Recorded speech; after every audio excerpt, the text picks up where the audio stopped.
I'll start. Swamin namaste natalokabandho karunya sindho patitam bhavabdho mamuddharatmiya kataksha drishtya rijvyati karunya sudhabhivrishtya.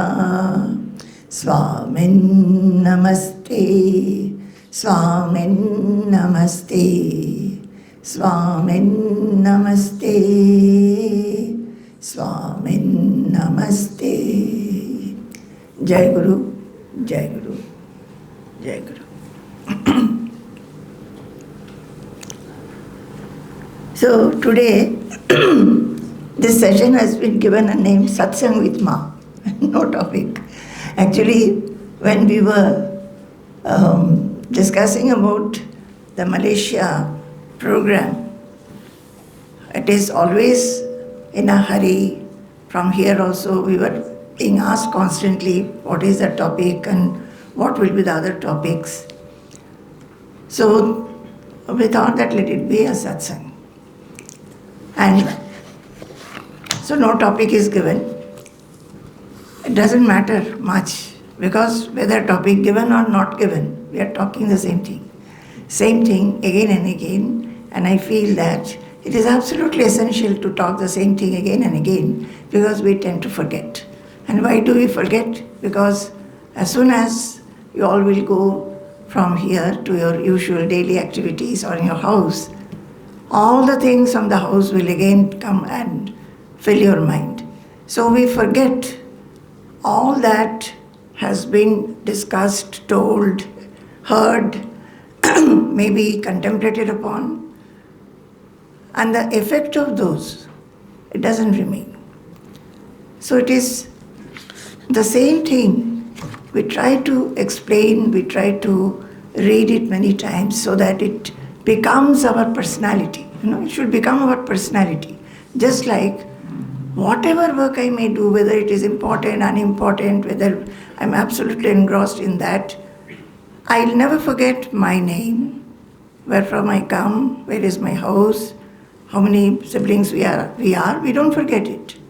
But about God and self and all that, all the spiritual knowledge we forget.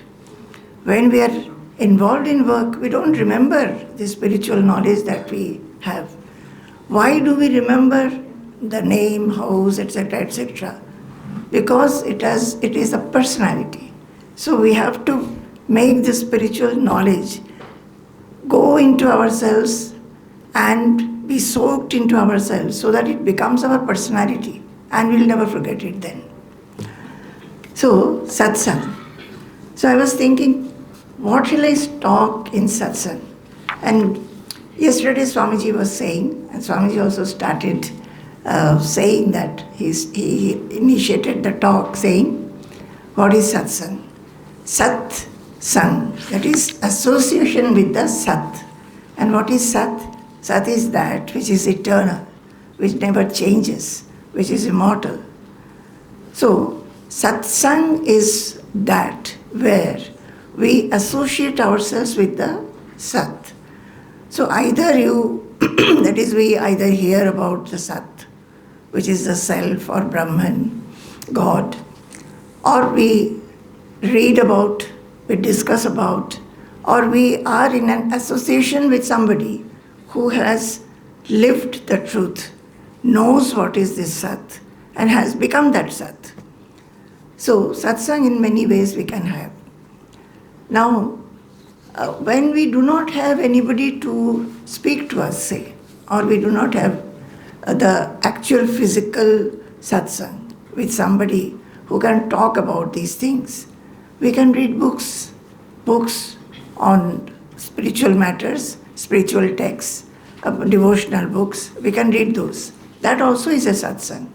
So many times I feel, when we were young, I think that is true of some of you definitely, we did not have any opportunity like this to listen to satsangs.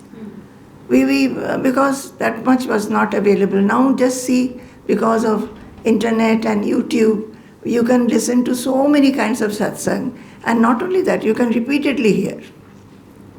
But in our days, it was not like that. So we used to only read. And I can tell about myself, I used to read mostly the Gospel of Ramakrishna Dev. So it was written by those days, how many years back? More than 150 years back.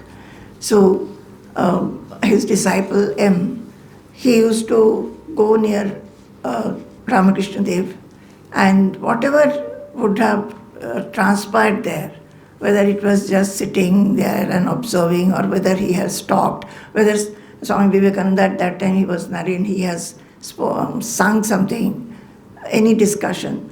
So this M, who was actually a teacher, he used to go and write it down. And that is how this gospel has come about.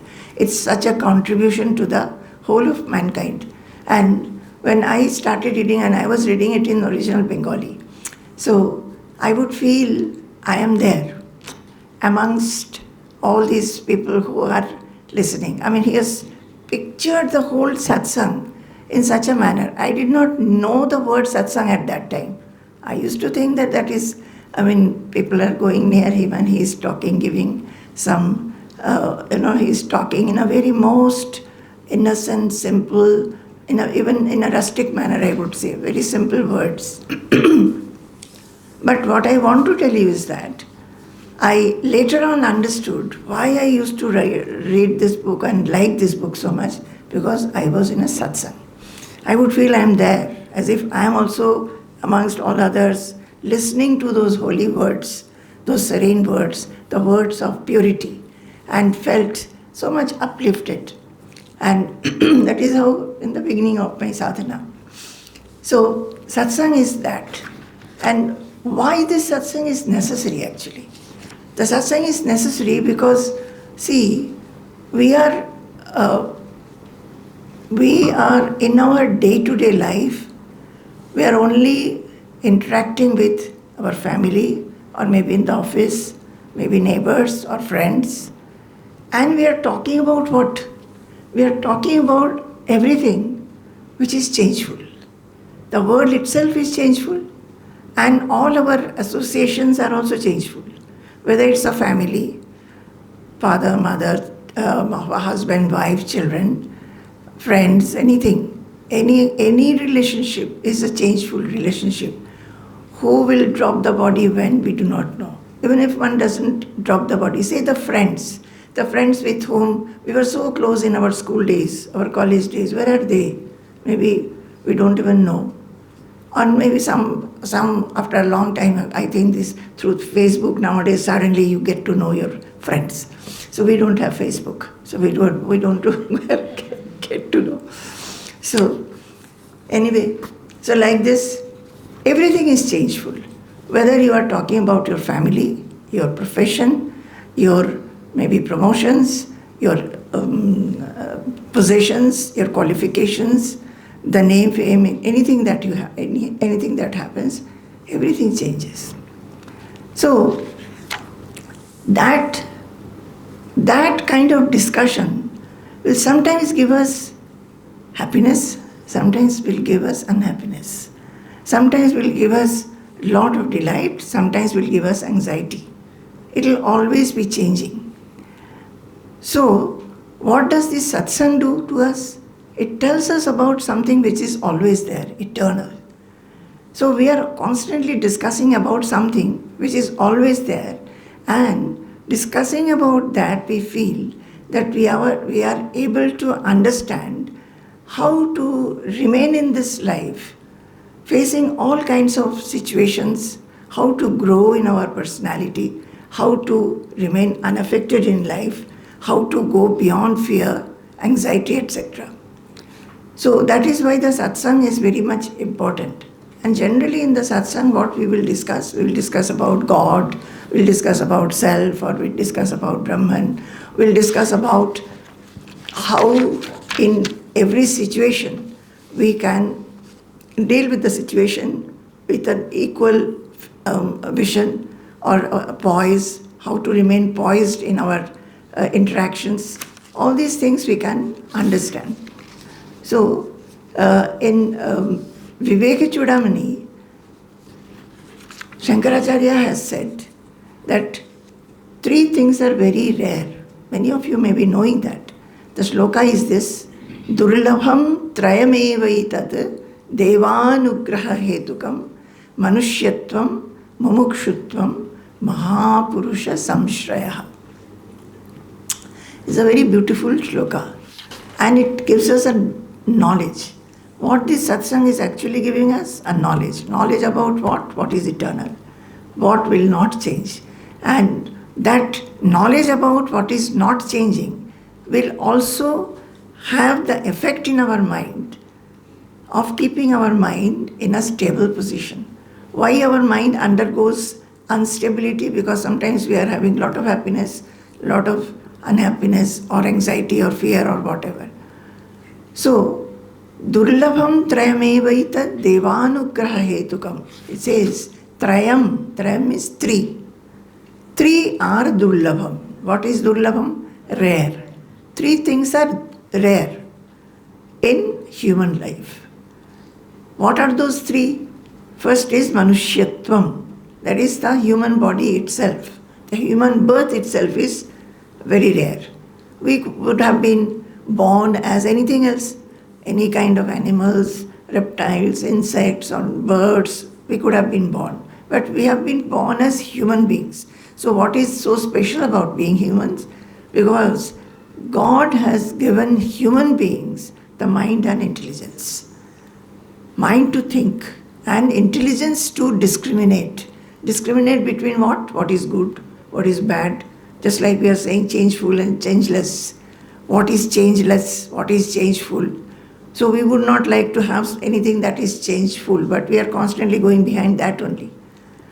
Anything that is changeless, we would like to hold on to. See, in our life itself, we always want to hold on to the situation. I mean, suppose now everything is very good, everything is going on well. We want to hold on to that. But foolish as we are, we even though we know that this may not remain, we are wanting to hold on to that. But it will change. One day one lady was asking me, one devotee, that Ma, everything is very good in my life now. My husband's side, everybody is okay. They are all settled. My mother's side, everybody is settled. My own children are settled. So I am very anxious, very fearful. Now suppose something happens, because something may happen. So please tell me how to become fearless. I should not have this anxiety every moment thinking that suppose something happens, and all this joy will go. So Manushyatvam, God has given us this discriminating power by which we can understand what is good for us, what is auspicious for us, and what is not. This buddhi, that intelligence has been given. We should use it. Now, with using that, what we should do? We should discriminate. That whatever happiness we want, we are seeking. We are seeking maybe education initially, then a job, after that a better job, more possessions, property. Then when you get married, you get children. If you don't get children, you are unhappy. So always there is something that we look for. And we feel that whatever we are wishing, as if that is the supreme thing, if we get it, we'll be happy. We'll be happy, no doubt. For how long? Suppose you get a child, the child, up to maybe 3, 4 or 5 years, the child will listen to you. After that, the child will not listen, will not study, will not eat whatever you want to feed it. When you ask the child to come and do homework, will say, no, I want to play. And then behave with the parents also in a very harsh, rude manner. So a child who had given you joy in the beginning, whether that child, whether you will get joy or not known. So that joy is changing. Similarly, if you go into it with our intelligence, if we go and we reflect upon the situations, we'll find we are going behind items or objects or persons or places, we feel we'll get joy from that. But they are all changeful. So, Manushyattvam, God has given us this intelligence to discriminate and understand that all these things will not give us permanent happiness. Yes, happiness it gives for sometimes short duration, sometimes even longer duration, but it will end. That is when Bhagavad Gita, Krishna says, Adyantavantaha. That is, this happiness from objects comes and ends. Adi Anta. Adi means beginning, Anta means end. It will come, it will end. Say, man and woman, they get married, they have a family, then you have to earn, you will start living in a very nice manner, you give education to the children, children get settled, they also have, then you have grandchildren, and everything is okay. But body is degenerating. You will become old. You will not be able to enjoy that. And the mind will start feeling that the end will come. Or somebody gets a disease. So with intelligence, we have to understand that what we are looking for and going behind is not permanent. That doesn't mean that we should not do all these things. It doesn't mean that we should not get educated, we should not have a good job, we should not make an effort to have a better job. No. It's not like that. Everything we must do. With this knowledge that I have a discriminating power and I must not get attached to these things. I should not cling. I should not feel that this is the be-all and end-all of life. Clear? Yes. So, Manushyatvam. We should be very, very grateful that we are human beings. And that is why we can understand, say, even in very day-to-day life, this job is not good, a better job is offered, so you take that job, you try for that. All these are because of the intelligence given to us. Mumukshutvam. What is mumukshutvam? Human beings, we feel that we have got born, then we will get educated, we get a job, get married, get children, then life goes on and then the body dies. But one must have, through this intelligence and by virtue of being a human being and having discriminative power, must feel that, no, I want to be liberated from the sufferings that I have. What are the sufferings? A lot of sufferings we have. What kind of suffering? People must have even understand in very, very small things. You may not be looking for, say, a lot of money, big buildings and all that. Suffering comes because of our mind. We feel that we should be talked to very nicely. People should understand that I have done so much of work. People should appreciate us, praise us, should not talk to us rudely or harshly. Whatever work I have done, that should get a reward or award. These small expectations we have, many times it is not fulfilled. So we feel unhappy. Similarly, the tendencies that we have, impatience, intolerance, irritability, all these things, in the hands of these things, we suffer. So, mumukshutvam is generally termed as the yearning for liberation. Liberation means what? Liberation means not only liberation from the body, it is not that. Liberation from all the traits because of which we feel unhappy, sometime or other. You get it? And everybody has that. Nobody, can you raise your hand? Let me see whether anybody is there who will say, no, I don't suffer because of my tendencies. Some will be lazy, some will be procrastinating, some will feel that others are not doing work fast because that person will be so fast in everything. So you get irritated by the assistants who are either not organized or cannot work properly according to your speed. So these things, we get irritated. We suffer because of that. Okay, so human birth, then liberation from the shackles of the mind, mumukshutvam. Even if we have this, the third is the most important, which is Mahapurusha Samshraya. How will you get rid of these? These are not taught in our schools and colleges. Our schools and colleges only teach us the academic subjects, various subjects, say English, geography, history, then math, science, all these things. In all these subjects, they don't teach us that how to remain unaffected in life, how when you are irritated, you can have this samatva bhava, or how when you are very fearful, what attitude of mind will make you feel strong and confident, how to be beyond anxiety. Do they teach us? No, they don't teach us. Neither we are taught these in our houses nor by our teachers. Who can teach us that? Who can teach us how to remain unaffected? Who can teach us how to remain fearless? The Mahapurushas.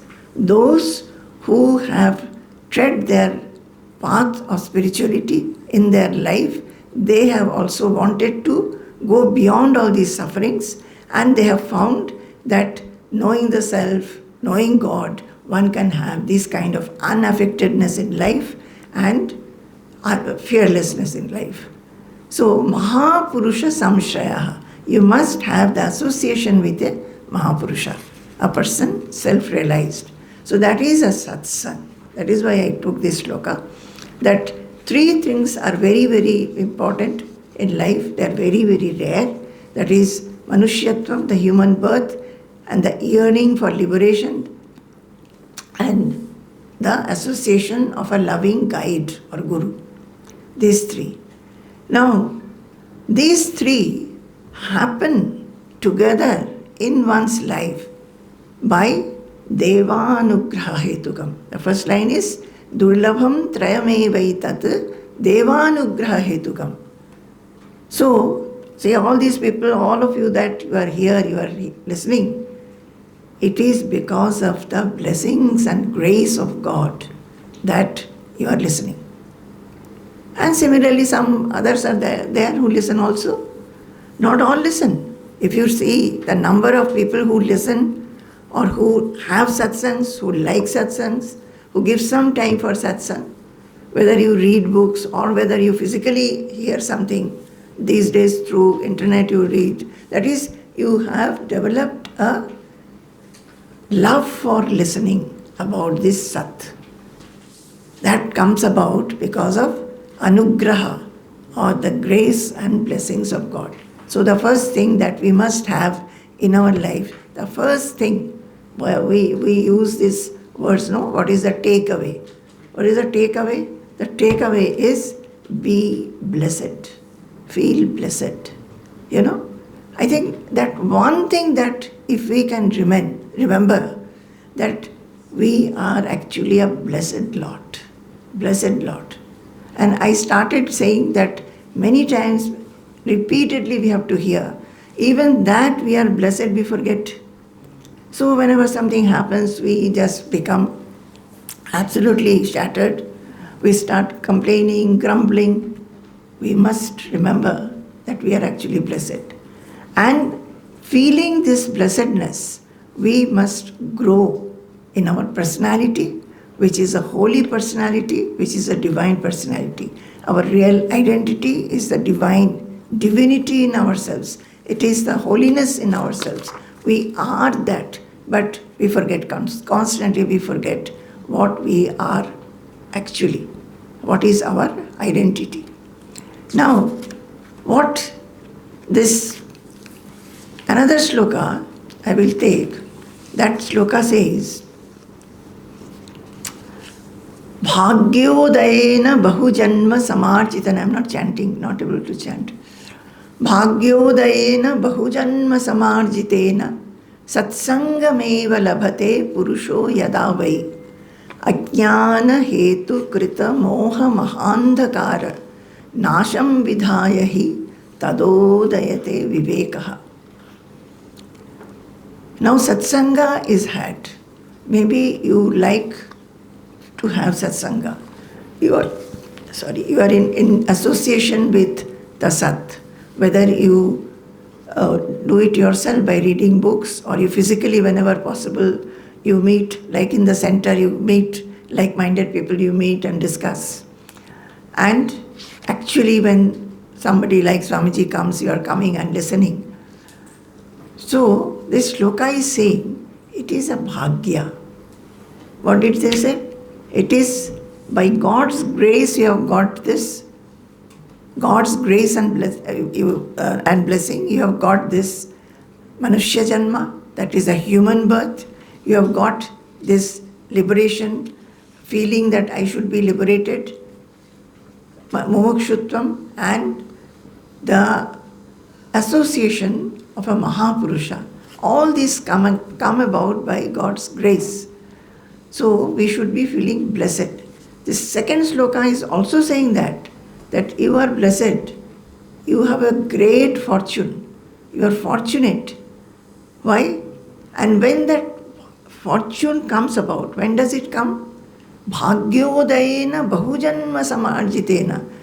For many years, many lives, if you have really wanted that I should be better, I should not be the slave of the tendencies because of which I feel bad. See, even when we get irritated or angry with somebody, and we either say something in words or behavior, we feel bad later. And we will repent that why did I behave like this? I should not have done like this. So, when we keep on thinking that I should become pure, I should become more and more pure, more and more divine in my nature, more and more humble in my nature, more sublime, then what happens? The fortune comes. That very beautiful fortune arises. Bhagya udayena, that is a good fortune arises. Just like sun rises in the sun. Similarly, in one's life, that fortune arises. And what is that fortune? Because of that, what happens? Satsangameva labhate purusho yadave. Man gets a satsanga. Say you are living in a family. Say the life is going on. But in your mind you are feeling that there should be some meaning in this life. And all the tendencies that I have, which make me feel anxious sometimes, tense sometimes, stressful sometimes, angry sometimes, all these I should be able to remove. When that feeling becomes quite strong, then what happens? Because of the fortune which rises, one gets satsanga. And because of the satsanga, what happens? You constantly hear about something divine, about God, about self, about the immortal, changeless, imperishable self, about your real identity, what you actually are. When you keep on hearing that, again and again, ajnana hetu kritu, because of ignorance only, our mind shuttles between sukha and dukkha, happiness and unhappiness. We find that sometimes we are happy, sometimes we are unhappy. Can it be changed? Can it be that whatever comes, I remain unaffected, I am unruffled, undisturbed? Can it be like this? If that kind of a thought and query is in the mind, then what happens? Through satsanga, when we get knowledge, what sun does when there is darkness, sun rises and the darkness goes away. Similarly here, what happens? When that knowledge about the self, or our real self, arises, we keep on hearing it, and as I was saying, ultimately it becomes our personality. We start understanding it. It just does not remain as a piece of knowledge. Piece of knowledge. What is that? That if say the knowledge that from India I have come. This is a piece of knowledge for me, or many of you. It has come. How one has to come, and that one has come. That knowledge, when it becomes one's own, the knowledge about the self, what we know that, oh, there is a self. Many people do not even know about the self. We know that, yes, inside our body there is a self, which is immortal, which is changeless, which is imperishable, which is unaffected, which is fearless, etc. And hearing that, that knowledge, when it rises, it becomes sufficiently deep enough, then what happens? Just like as the sun took away the darkness by rising, this knowledge, when it has risen, the ignorance, the darkness of ignorance goes away. You understand? And then the mind, though God has given us the discriminating power, we are not using them. But when this knowledge starts rising and the darkness of ignorance goes, what happens? Tadodayate Viveka. This discriminating power we are able to use. You understand? We start discriminating. We start understanding. We start understanding for our mind, our intelligence, our whole life. For myself, my family, what is good and what is not good. Maybe you are doing that also, but you are doing it for changeful things, not permanently, not for permanence. This discriminating power, when it comes about, Viveka, which is called Viveka, that is Nitya Nitya Vastu Viveka. In Vedanta it is called Nitya Anitya Vastu Viveka. It is not only discriminating, like as I took the example, there are two offers are there, two jobs are there. You have to discriminate and take which will be better for you. That is also a discrimination, using the intelligence. Or many things come in our life. It's not that. It is Nitya Anitya Vastu Viveka. That is that kind of discrimination which will tell us what will give us permanent happiness as opposed to short-lived happiness. You understand? So permanent happiness, where from it will come? We have to understand what is this permanent happiness and where from we get it, how to get it, is it ever possible? So many questions will be there. This question will be there, that what it is exactly. Is it possible to get it? Then how do we get it? So this is the way we should think about it. And when we start, so the satsanga when we have, in the satsanga, all this will be discussed. As you know, many of you are listening to this and you know very well that this is the thing we are constantly discussing. But I want to tell you one thing, in this, whatever we listen, I sometimes feel that, see, Swamiji has come, I have come, some people have come, we have got some lectures. Some of you are coming to listen, and throughout our stay you will be coming and listening. You have a center and you are coming here regularly for Sunday satsangs, listening to maybe Swamiji's some talk, discussing about that, reading Swamiji's books. And I'm very sure that nowadays, because this online class talks are there, you must be listening to that, reflecting upon that. But with all that, what is your aim actually? What do you want to gain? Or what are you gaining? Can you tell one of you?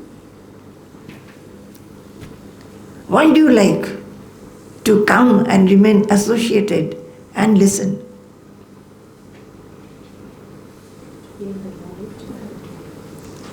Gain the knowledge. She said gain the knowledge. Anybody else? Ramakrishna? Yeah, I want to be, we call a lot of materiality in my mind. I want to remove that. Okay. Material thoughts. Material thought, worldly thought. Okay. Worldly thoughts. And it keeps coming. So I want to be behind that, not part of it. Okay. So Ramakrishna said that he has a lot of material thoughts, means worldly thoughts, but the worldly thoughts, why should you try to get them removed? What does it? Why? After listening so much to Swamiji and all the books reading, so I want to go behind that, purify the mind. Yeah. Okay. And anybody else? Elizabeth. She was looking the other side, so I caught her.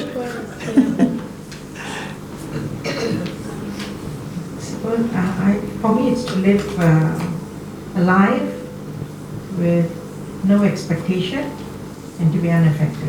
Very good. I think all are wanting that only. And I think that when you come for satsangs, it is very different from the life in the house. It is different. The ambience is different, people are different, you will be discussing something else. I can tell from my experience that when I first, I told you that I used to read and used to feel a lot of mind will be elevated. And what you said, that worldly thoughts means what? At that time I was a student, so thought about my studies, exams, or maybe my friends, or maybe some interaction. From that only. But the satsanga, the talk about God, talk about self, how it takes a mind above everything and gives a feeling of lightness, a knowledge, a brilliance, a feeling of, happiness, which is not known. I mean, it is actually doesn't depend on any object. That is why it is something very different from other happiness. So we start feeling that, and that is why we feel that we should be constantly again and again into it.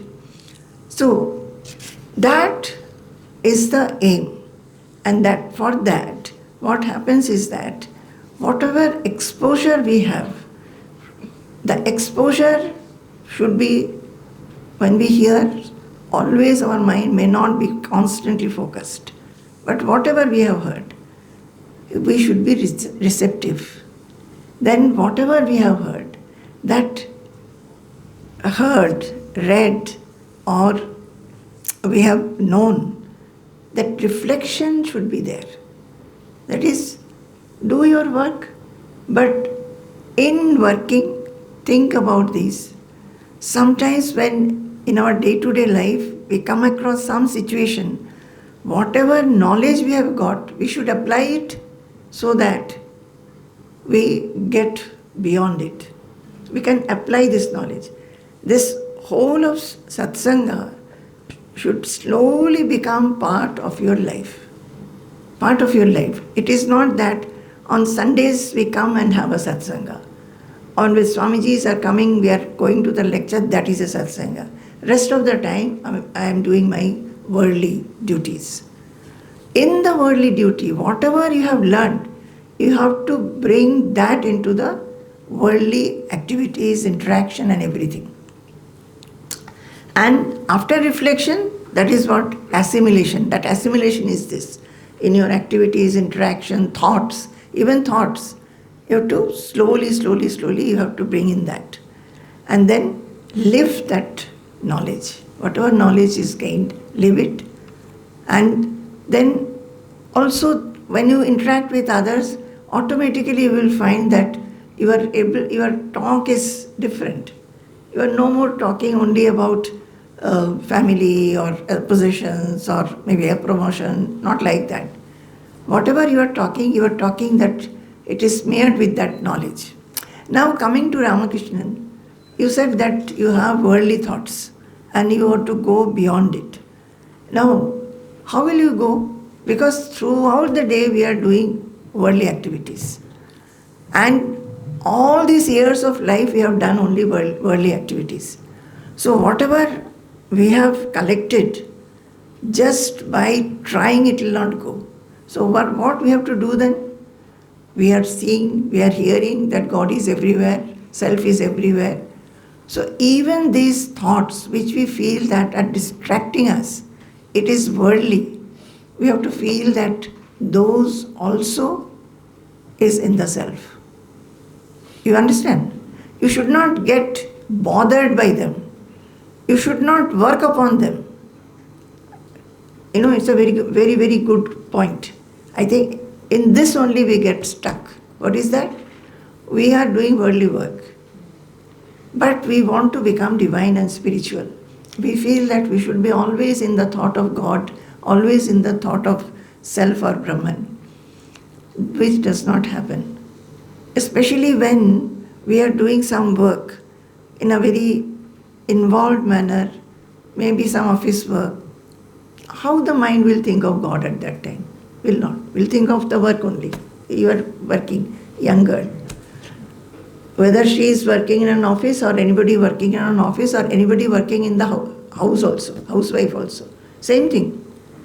The work will be prominent, the thought of the work, how to do the work, how to do it properly, better, in short time will be in the mind. So have we become non-spiritual at that time? No. At one point, this is what are we learning? We are learning that everything is God, everything is Brahman, everything is self. There is nothing but self, nothing but God. So, when such thoughts come, you should not condemn yourself that I am becoming worldly. But you should be very alert that you do not give indulgence to the thoughts and start working upon the thought. Like, say, one example which is coming to my mind. Say you are working and you feel that, I will, after this, I will go to such and such a place, restaurant, and I'll eat this. I like this very much. Okay, you can go, no doubt. But you then extend it. The other day I went with my friend, and that day the taste was not good, or something like that. Whenever a thought comes, that thought we extend further.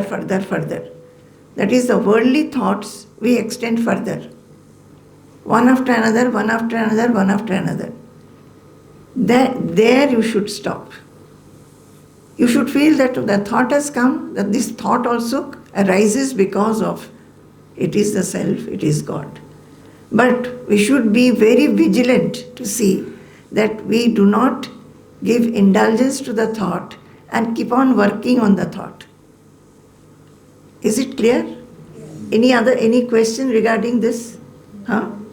Very clear? Ramakrishnan?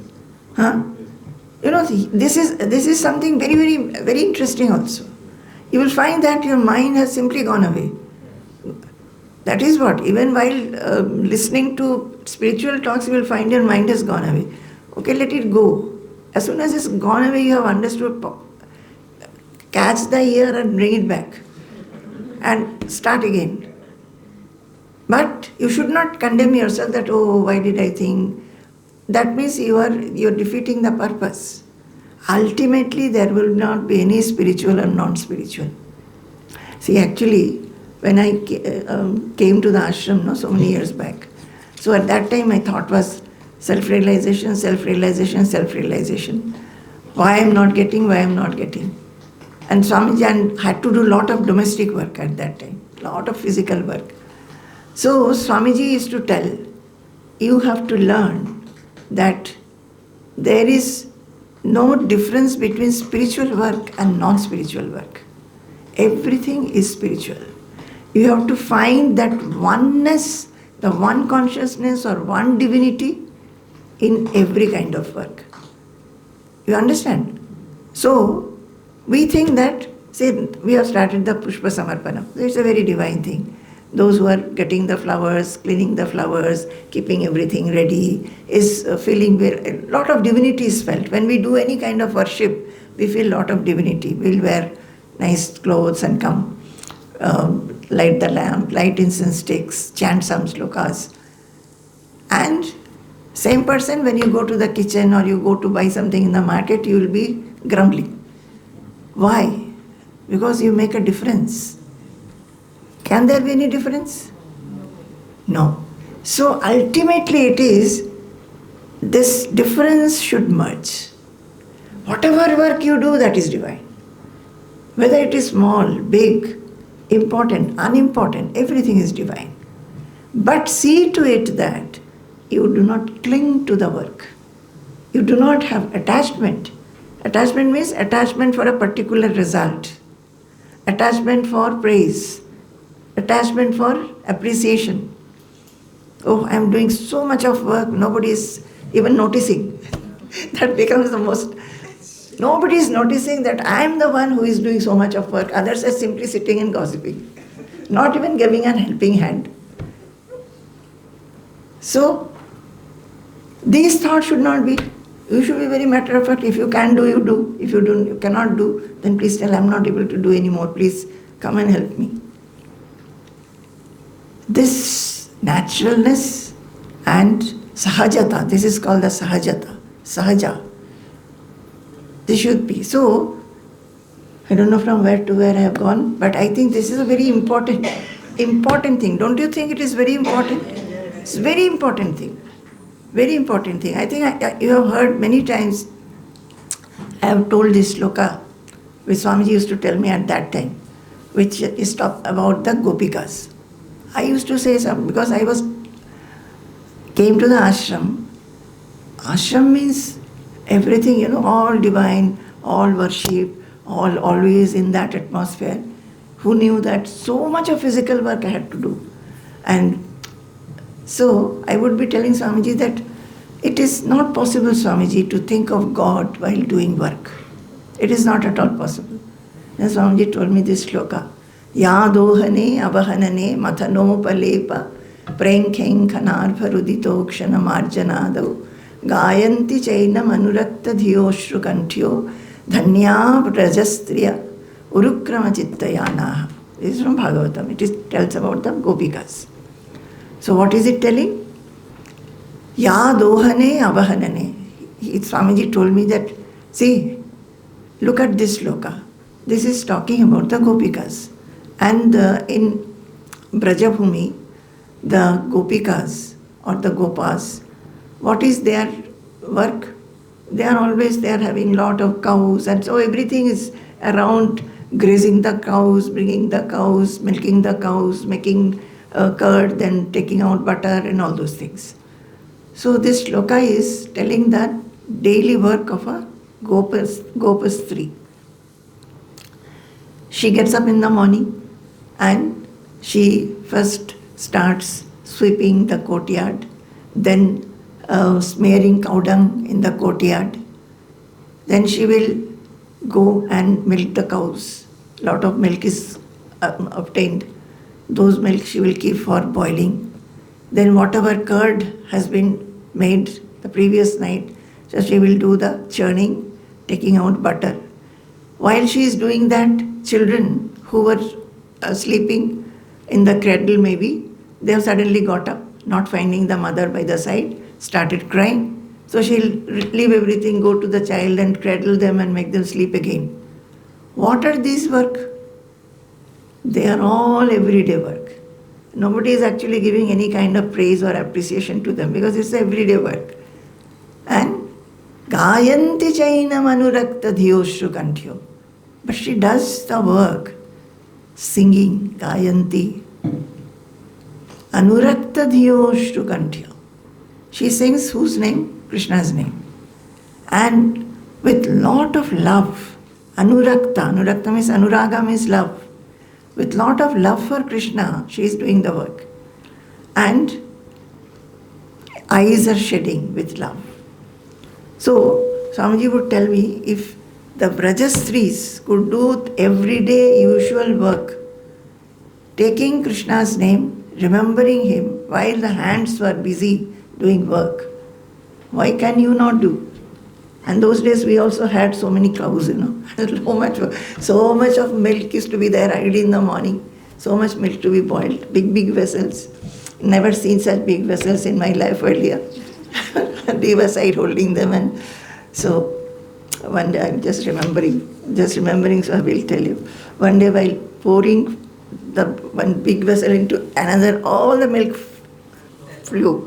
fell down and flew. I was thinking, my goodness, now I'll be, there were others also, they will come and tell me something. But anyway, and cleaning up milk on the floor is very difficult. Constantly it will be sticky. So that is how, from that time onwards, Swamiji said that slowly, in every work you will have to find God. Every thought.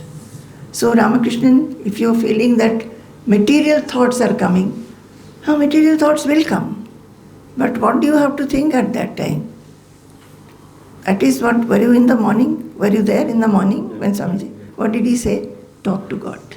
Did he not say talk to God?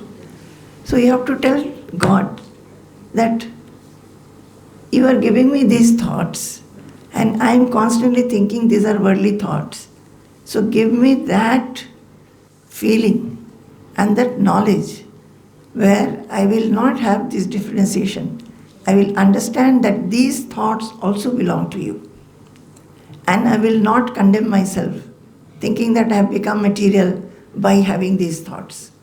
And see to it that I do not have, even the thoughts come and go. Let that kind of a situation come when the thoughts will not affect me at all anymore.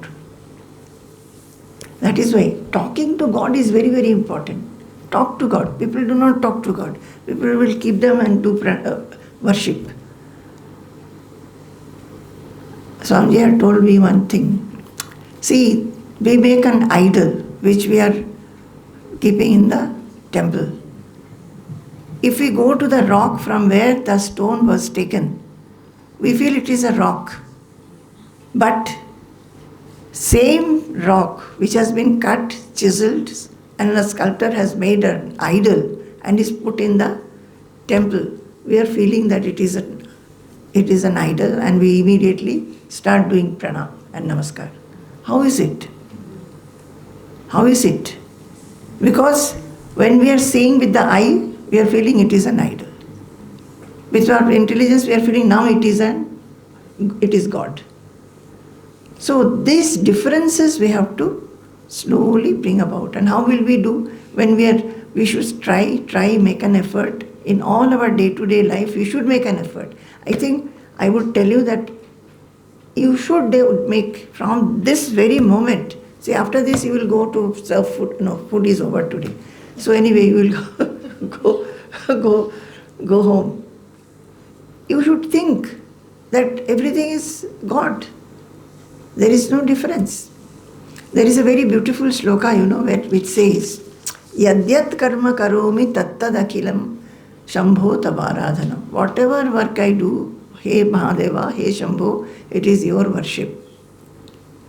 And in that it says, Sanchara padayo pradakshina vidhi. Many things he is saying.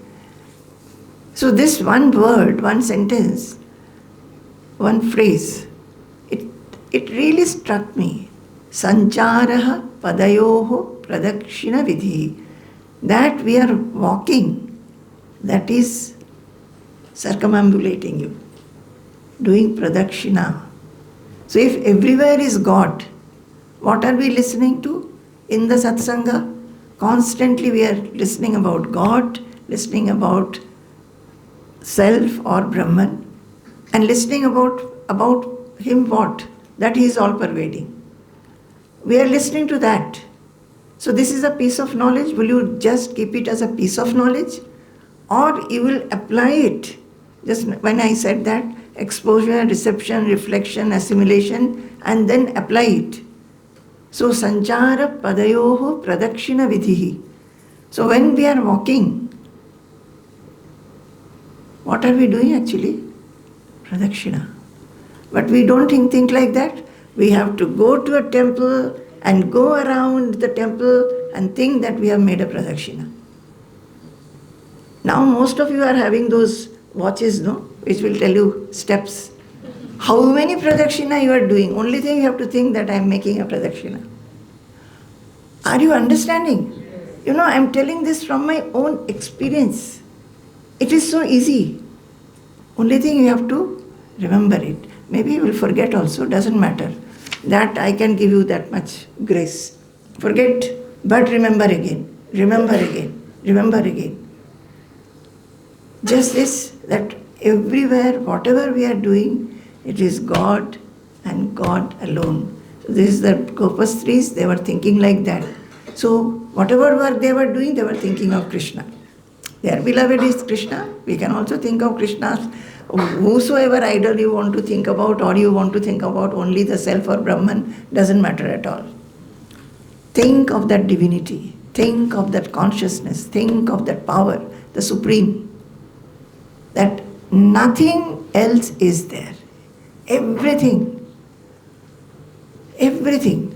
Yesterday Swamiji was giving an example, no? That about the sky which is there, inside and outside. All of us are similar because the same air we are taking.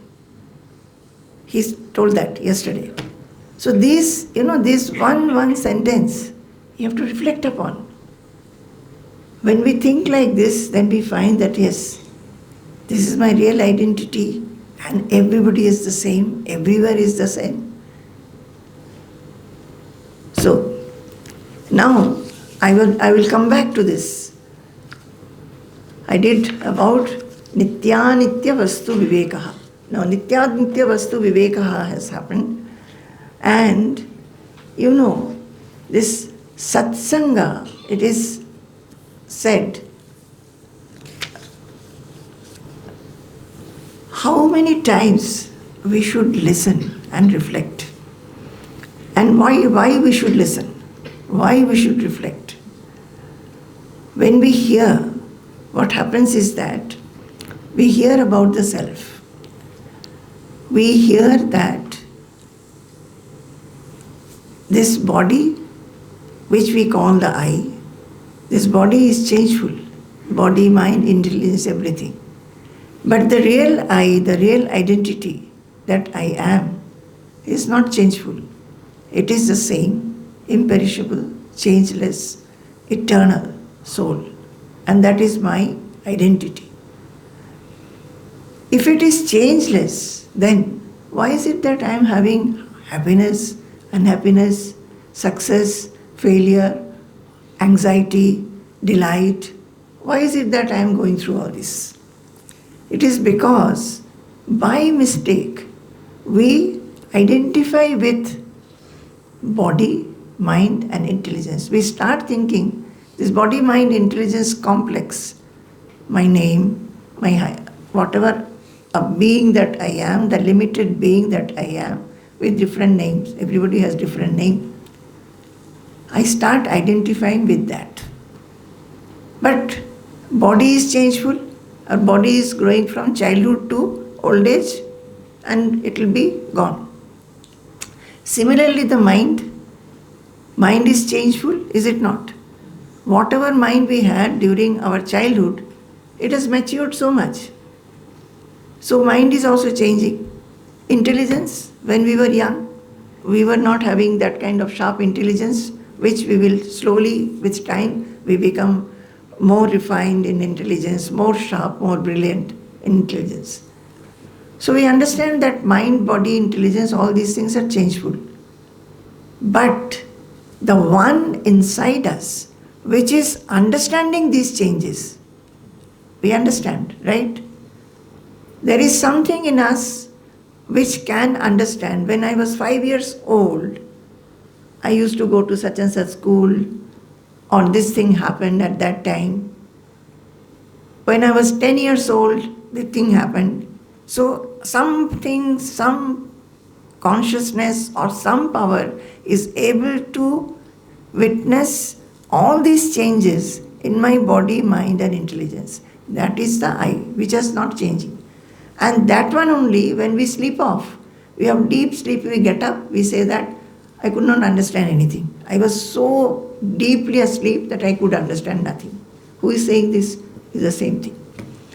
So, this is how is the real identity. So real identity is this, which does not change. But we are constantly mistakenly identifying ourselves with the body, mind and intelligence. So whenever changes come there, if the body is sick, we are upset. If the mind is happy, we are elated. If the mind is unhappy, we are depressed. If the intelligence is confused, we are gone. If the intelligence is very sharp and can do things, we feel that we have been able to do something. So we are mistakenly identifying. That knowledge, that it is only our identification that is bringing about these changes in us, that we have to understand by this knowledge.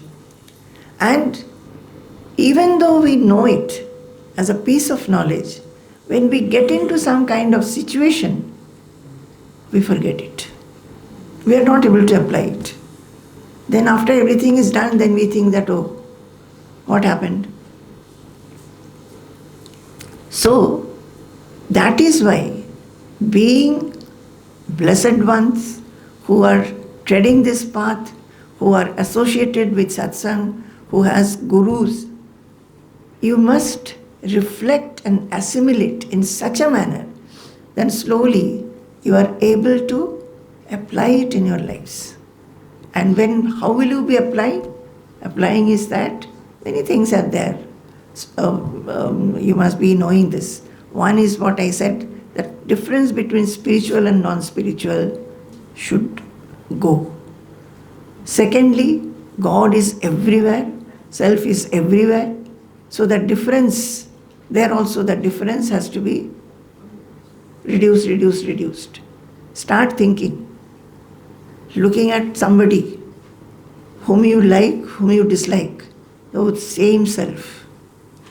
See, when everything is same, who will hate whom?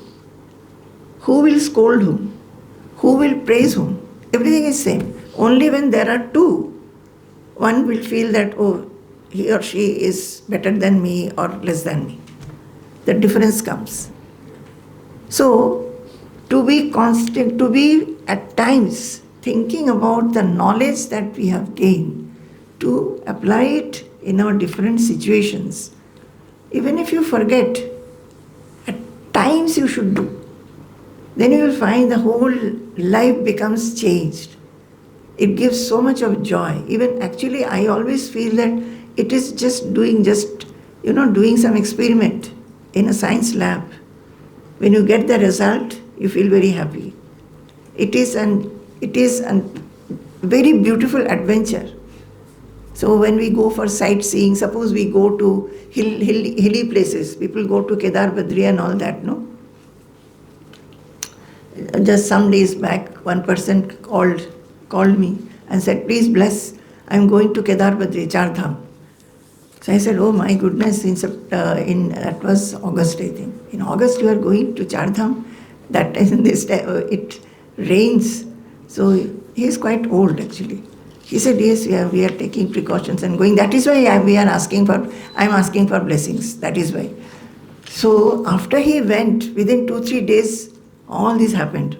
Flood and this and Kulu Manali and everywhere, so many buildings were falling.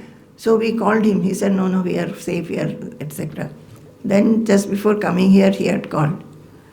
He said that it was so much of anxiety, but it was so much of joy.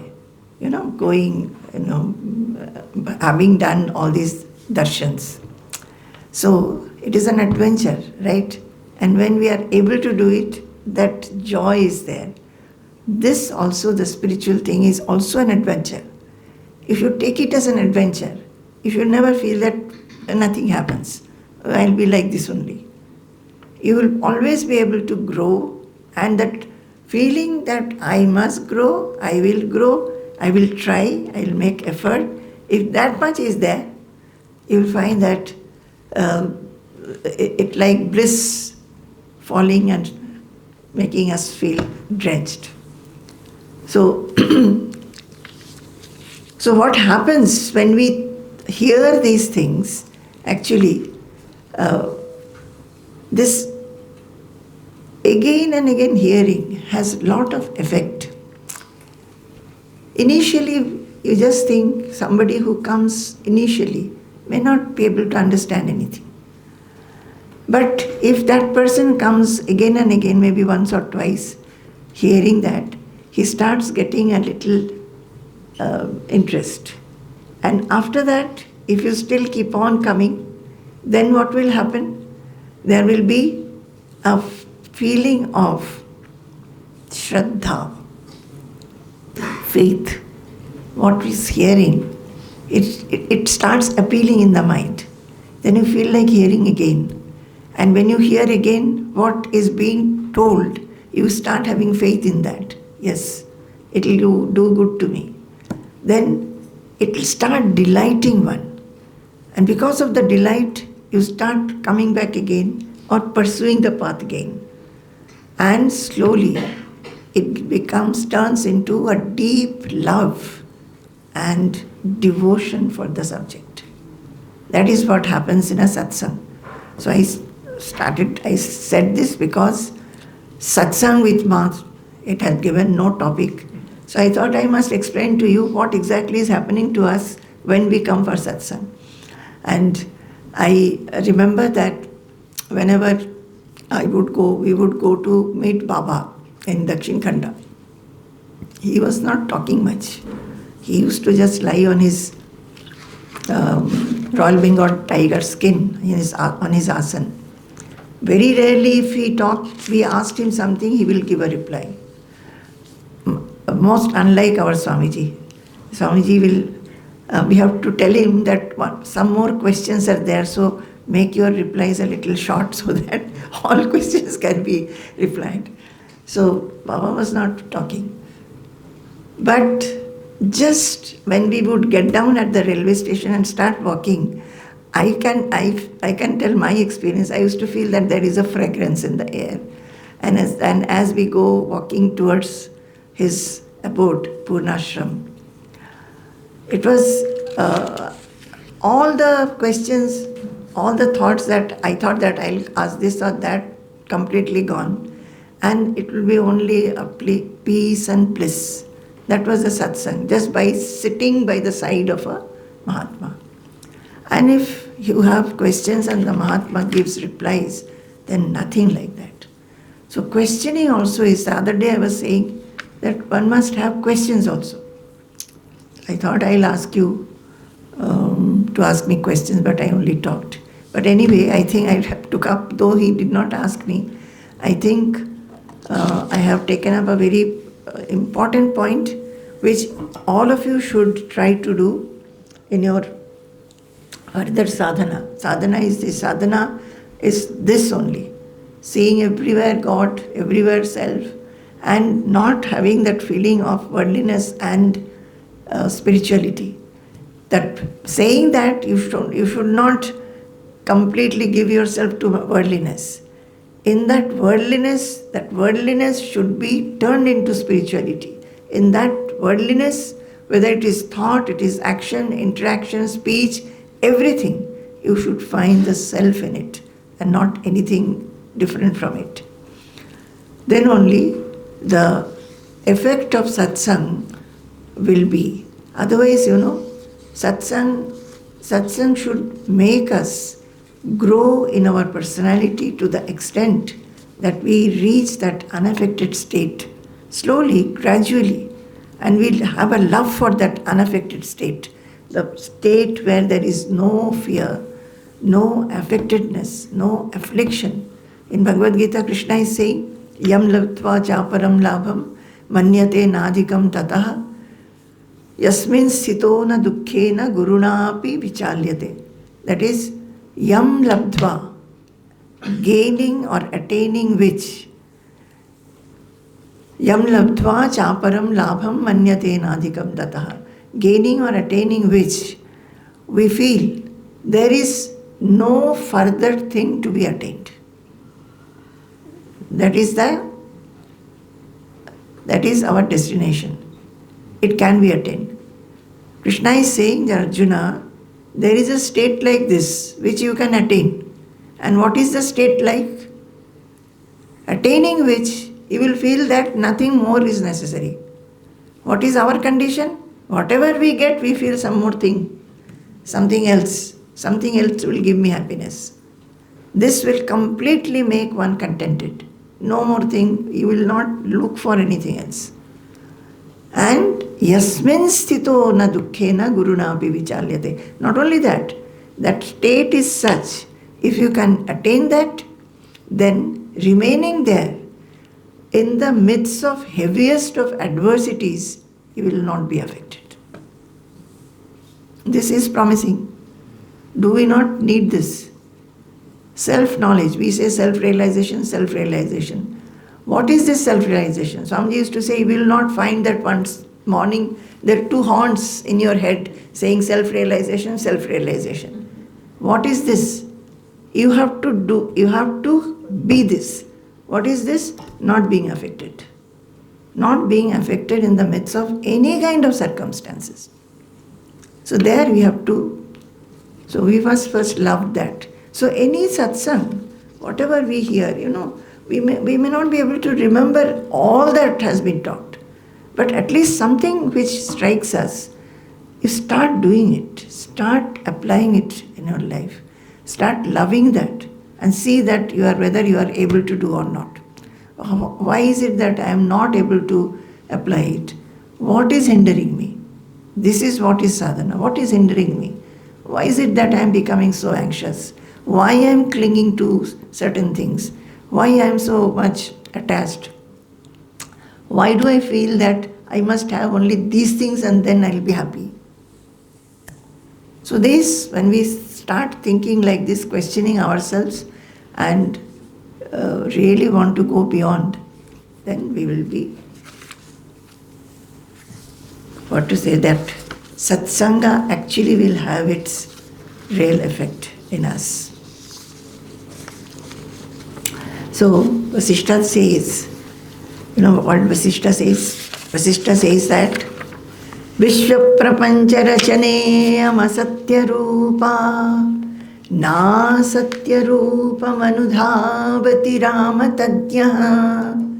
tadyosi Shanta kalanosi niramayosi nityoditosi bhavasundara shanta shokaha Vishwa prapancha rachaneam asatya rupa na satya rupa manudhavati rama tadyosi shanta kalanosi niramayosi nityoditosi bhavasundara shanta shokaha.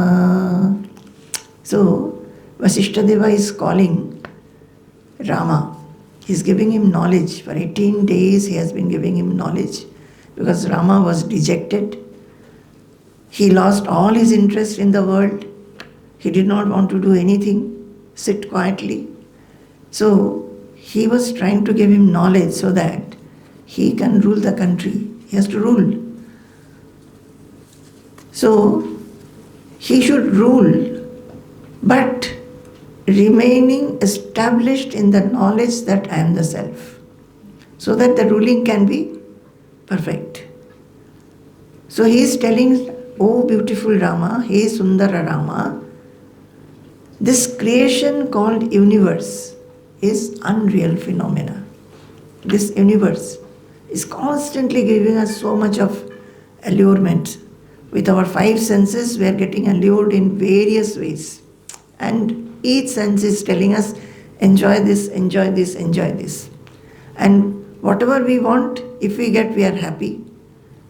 And if we do not get, we are unhappy. If we get, we are anxious, we will lose it. That is another fear. We are not fully happy. Instantly we are happy. We will be very pleased with God. But after one day of fear and anxiety, it will go. So this world is asatya. Asatya means unreal. It doesn't remain. It changes. It doesn't give you full happiness always. Na satya rupam anudhavati rama tadya. O Rama, one who knows the truth does not run after such an untrue universe. One who knows the truth. What is the truth? We know the truth that this world with all its imperishable, fleeting objects will not give us permanent happiness. But we are still going behind it. In Bhagavatam it says, Charvita Charvananam, that is, we chewing the cud. We do the same things over and over again. We will do something, we'll be very happy. Then that goes away. Then we start doing another thing. We get sometimes failure, sometimes success, sometimes sadness, sometimes a lot of delight. And we do the same thing over and over again. Charvita Charvananam, chewing the cud. So we are doing that. But one who knows the truth, Tadyaha, does not run after the untruth. So, O beautiful Rama, you know the truth. That is, you know the truth, that the self is the real, Nitya. You know the truth. So, your mind is set at peace. You are freed from worldliness. You are ever aware of the self. Therefore, be transcending grief. Saying that, Rama, this knowledge of the self you know. It's not that you do not know, but be established in them, in that knowledge. Be established. You should not, it is not just a piece of knowledge in your intelligence. Live it, and become peaceful. Be set at peace, and be set free from the worldliness. All the worldliness that we are seeing, it is that real truth, one consciousness, nothing else. So that is the truth. So, Nitya Uditaha Asi, you are ever aware of the self, be aware of the self, and so transcend your grief. So you should be able to transcend the grief. All these, these should be remembered, sometimes reflected upon, revolved in the mind. When there is any situation, then revolve these, whatever you have heard, and see how much you are able to do, how much you have progressed. Why is it that I am not able to progress much? How will I do? Ask questions. Then only you will be able to grow further.